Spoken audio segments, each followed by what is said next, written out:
বৃষ্টি কমে আসা এবং পানি নামতে শুরু করায় দেশের ১১ জেলার কোথাও কোথাও বন্যা পরিস্থিতির কিছুটা উন্নতি হলেও সার্বিক বন্যা পরিস্থিতি অপরিবর্তিত রয়েছে। ফেনী, কুমিল্লা, চট্টগ্রাম, খাগড়াছড়ি, নোয়াখালী, মৌলভীবাজার, হবিগঞ্জ, ব্রাহ্মণবাড়িয়া, সিলেট, লক্ষ্মীপুর ও কক্সবাজারে এখনও পানিবন্দী প্রায় ১০ লাখ পরিবার। দুর্গতদের উদ্ধার অভিযানে রয়েছে সেনাবাহিনী, নৌবাহিনী সহ আইনশৃঙ্খলা বাহিনীর সদস্য এবং স্বেচ্ছাসেবক দল। স্থানীয় স্কুল, কলেজ, মাদ্রাসা, মসজিদ, মন্দিরে আশ্রয় নিয়েছেন অনেকে। বন্যা কবলিত এলাকাগুলোতে শুকনো খাবার এবং সুপেয় পানির সংকট দেখা দিয়েছে। দুর্গম অনেক এলাকায় এখনও পৌঁছায়নি পর্যাপ্ত ত্রাণ। সরকারি হিসেবে গতকাল সন্ধ্যা পর্যন্ত বন্যায় দেশে ১৮ জনের মৃত্যু হয়েছে।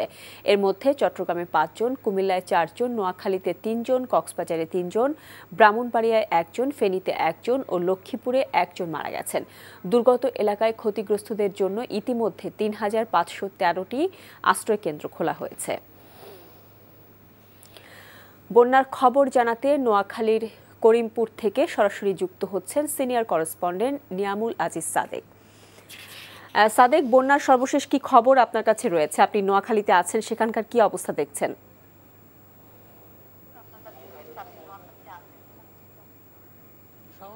নোয়াখালীর যে জায়গাগুলোতে আছে, যেটি বন্যা পীড়িত, এমনই একটা জায়গায় আছে আমি, এটির নাম হচ্ছে করিমপুর, গণিপুর এবং নরোত্তমপুর। এই তিনটি জায়গায় কিন্তু ভেতরে যে মানুষগুলো আটকে পড়ে আছে তারা কিন্তু আশ্রয়কেন্দ্র যাচ্ছে না, যে কারণে তাদেরকে সহায়তা করা হচ্ছে না বলে আমাদের কাছে অভিযোগ করছেন যারা স্বেচ্ছাসেবী রয়েছেন। আর একই জায়গায় বারবার ত্রাণ দেওয়া হচ্ছে যে জায়গাগুলো খুব কাছে আছে, যেখানে যাওয়াটা সহজ। কারণ সবচেয়ে বড় সমস্যা হচ্ছে এখানে ছোট ছোট ডিঙ্গি নৌকাগুলো পাওয়া যাচ্ছে না।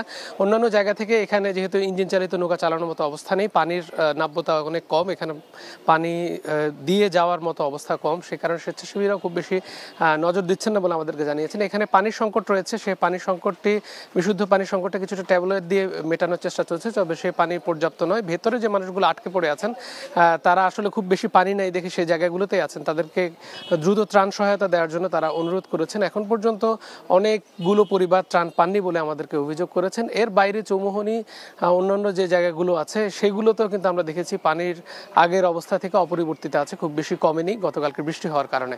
এ ছিল আসলে নোয়াখালীর সার্বিক পরিস্থিতি, এখন পর্যন্ত খুব বেশি উন্নতির লক্ষণ নেই। জানছিলাম বন্যার খবর।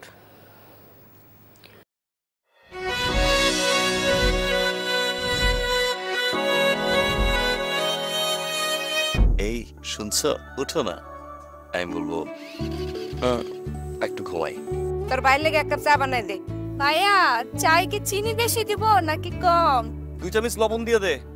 চোখে চেয়ে হাত ছুঁয়ে আছে সাজানো, পথ চলা কথা বলা যেন শেষ না হয়। আমি যে বিয়ে করছি, আমার যে বউটা একটু ঘোরা উচিত, কারো মাথায় আছে? থাকি পথে আসলে তুমি বুঝি রাঙা রথে বিভোর হয়ে থাকি প্রতিটি ক্ষণ। ডাক্তারের কাছে যাবো স্যার।